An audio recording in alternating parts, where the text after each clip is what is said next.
Well, hello there. You like the PSP, don't you? It's time for another video. Recently, on March 24th, 2020, it was a significant day for eagle-eyed PlayStation fans. That very Tuesday marked the 15th anniversary of the release of the PlayStation Portable, otherwise known as the lovely PSP, and it came out for the price of $250. Unlike in Japan, where you could just buy the console on its own, North America was offered what they called a premium package, including a whopping 32MB memory stick, which wasn't too bad for back then, headphones, a charging cable, cleaning cloth, and a soft case to store the console in. This system was released at the perfect time. It was when handheld gaming was a lot more relevant, not everything ranging from music to games synced up with your cell phone. As far as I'm concerned, it also presented a much more fun to watch PlayStation, who had the ambition to take on the extremely popular Nintendo DS and dive into uncharted waters. It's quite different from the strong yet complacent PlayStation we're familiar with nowadays during the PS4 generation. Today, to celebrate the console's anniversary, I'm going to be going through some of the games that I remember fondly while playing with this system. I encourage you to share some of your favorite games down below, exclusive or not. As always, I'll be there and I'll be engaging. Alright, Game 1, Crisis Core, Final Fantasy. What is this on the back? What were you thinking? Who did this? McKay's Games? Okay, McKay, I got a little bone to pick with you for whatever. Let's just throw this in the system and see if it works. Of course not. Of course not. 2 hours later. We're good. Gugan, thank you so much. So yeah, Final Fantasy is one of my favorite franchises of all time. Crisis Core is one of my favorite entries. I know it may be difficult nowadays to sell anyone on a Final Fantasy VII related product when Square Enix is finally dropping the long-awaited remake of the original, but Crisis Core, which was exclusive to the PSP, is one of the most defining titles available on the system. Not only that, I found it to be one of the most thoughtful spin-offs for a game series ever. When this dropped in 2008 in the US, I was but a wee lad at the age of 12. My eyes had yet to be opened to the beauty of strategy RPGs, and all I wanted was action.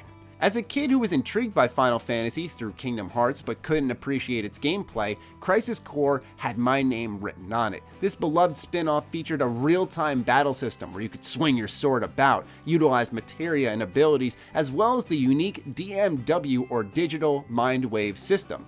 Essentially, the DMW served as an ongoing slot machine during combat as you defeat opponents, leading to limit breaks, achieving bonus levels, buffing materia or Zack himself, and so on.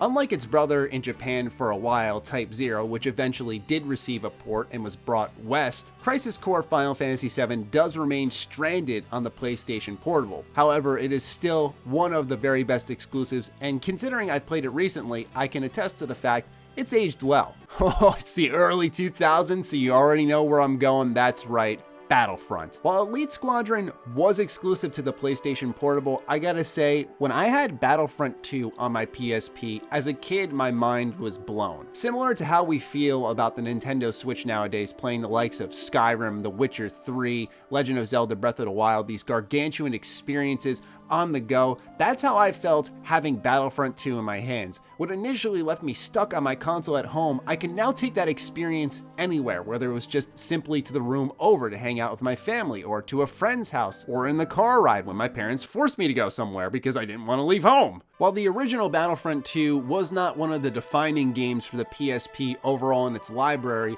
it was one of those ports that was such a strong addition for me and my experience. Just like Switch owners nowadays, I bought games on my PSP just so I could carry them around portably. Baby's first PSP game. Everyone owned Daxter, come on. This had some of the best QuickTime events known to man. Setting up the story between Jack 1 and 2, Daxter lets you play as, well, Daxter for once, and I thought that was a really nice change of pace. You see, the PSP, as you can tell through this entry list, was a home to some excellent spin-offs. This is when spin-offs actually made sense. They were good, they had purpose, and they weren't just designed to dry a series out and obtain more money. But as I said, this was a really special time for gaming. PlayStation's experiment had paid off, and now the experimentations of developers messing around with their system and their respective series were also paying off.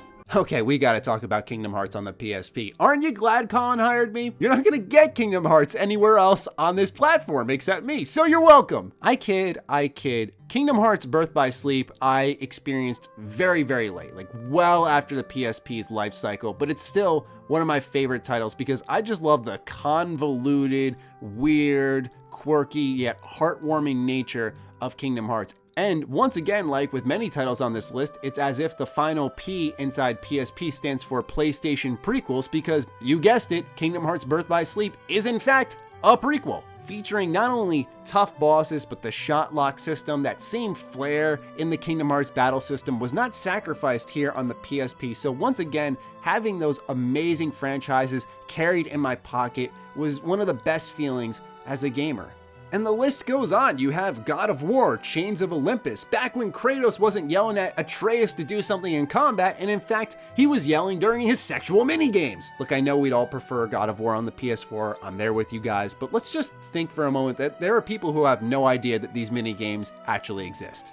Let's talk Monster Hunter. Much like what I said with Crisis Core can apply here. Trying to sell you on an older Monster Hunter title when Monster Hunter World is sitting out there existing is really hard. But I promise you, back then, Monster Hunter Freedom Unite was the bee's knees. All I recall with my introduction to this game was going to a friend's house, he was playing it, I saw big weapons, big monsters, and that was enough for my tiny brain. When I had picked it up, I was shocked by its deliberate nature, even though I was much younger at the time. Having to meticulously track down monsters, learn their patterns, and then when combat actually began, it's not the button mashy hack and slash stuff that I was always used to and grew up on. This took a little bit more time. There weren't health bars. There was so much to it that seemed foreign, and because of that, I fell in love. If I'm honest with you guys, I'm not really a racing game guy. Back then, they were pretty cool, right? But nowadays with open world titles that can do a million and one things, plus racing in cars that do feel good,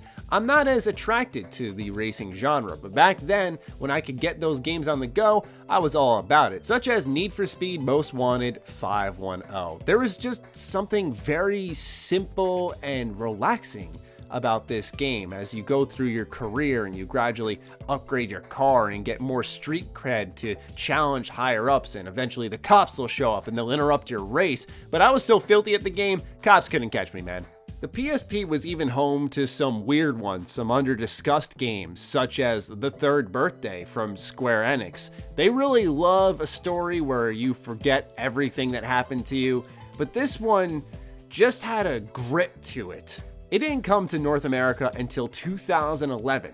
Think about that. That was the year Skyrim came out, so naturally, not a lot of people know about this third-person role-playing game shooter. And while it's not perfect, it's got some kinks, it's one that I'd recommend looking into just because of its more niche nature.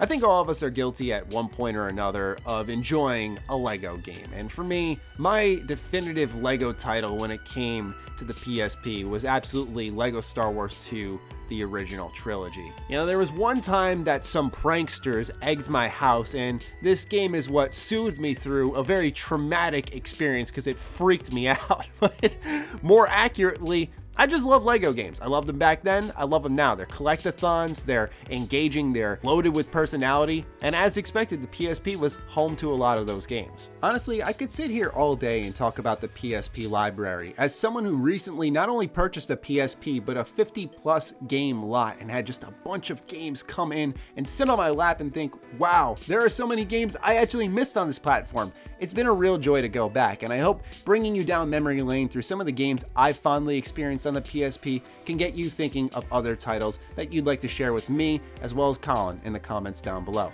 So fire away, and I'll talk with all of you soon. Stay sexy, stay active, I love you all, peace.